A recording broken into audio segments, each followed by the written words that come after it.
I mean, the oatmeal, one of the things that's so great about it is it seems like you can just do anything. It's just whatever's on your mind. You're not like bound in anything, you know?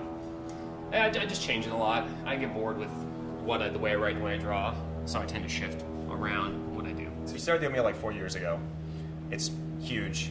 People love it. You're keynoting South by. You had a bestseller come out last year. So what I need to know is what's wrong with you. What are you bad at? What are your flaws? You know, for me, I've got this audience now, this big audience, and there's this constant pressure to suddenly you have to please them, and you have to make comics that are always better than the last comic you made. And after you've hit 6, 7, 8, 10 home runs, how can you keep hitting a home run that's better than the one you've already done? So that's one of my biggest struggles, is that constant pressure where, as a creative individual, if you're not careful, you can kind of implode and you just sort of disappear. I think that's probably what happened maybe to Dave Chappelle, or one of my favorite comics called Prairie Bible Fellowship was brilliant for years, and then he just disappeared. And I think he kind of got to that point where he was like, I've made so much great stuff, what else am I supposed to say? And so he didn't say anything. So how do you top up the tank when you feel like you're, empty, idea empty? You know, I try to just change something in my life. I read a lot of books. Lately I turned 30 about 6 months ago, and I made this big goal to read way more books. I've been trying to put away like 2 or 3 books a month. One before it was like 2 or 3 a year. It was pretty sad. That is a great way to hear someone else's voice, turn it into your own.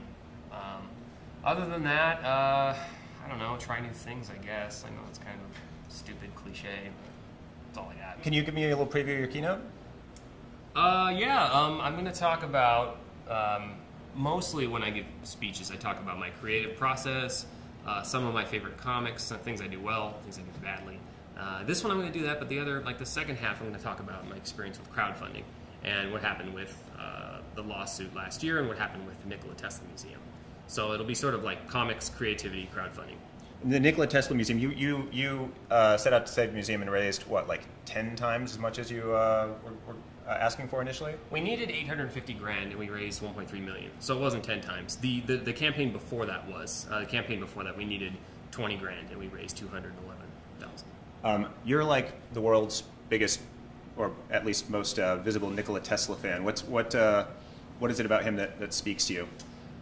You know, for me, a lot of people misinterpret that as I'm this engineer and that I understood his achievements in a technical level. And I don't. I can explain to you why alternating current was revolutionary, but really I don't understand the details behind it. So his inventions impressed me, and that was amazing. But for me, it was more his kind of spirit and his character, and that he was this geek who made all these wonderful things for us and achieved all these things, and he did it just in the name of doing it. I mean, he didn't have a financial goal. He didn't, to draw a line between his passions and his labor. And despite all that hard work, he suffered, and he suffered until the end. And that was what really got me about NikolaTesla. Do you like the band Tesla also?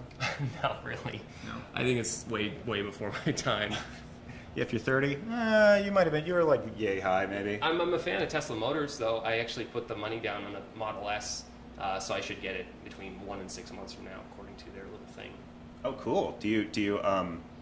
They don't go very far, though, right? I mean, they have kind of a limited range. No, the one that I got can do about 330 miles.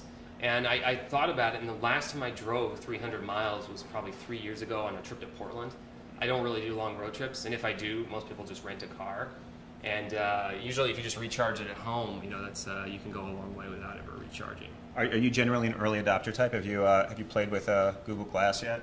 No, I'm always a late adopter. Like I always get the generation that's fixed and it's not a prototype. Like when the first MacBook Pros launched, I think in like 2004, I waited a couple of years because they had all these battery problems. With the new iPhone, I waited and I waited. But this one, I was like, the hell with waiting. I want this car. I don't care if it has problems. I want one.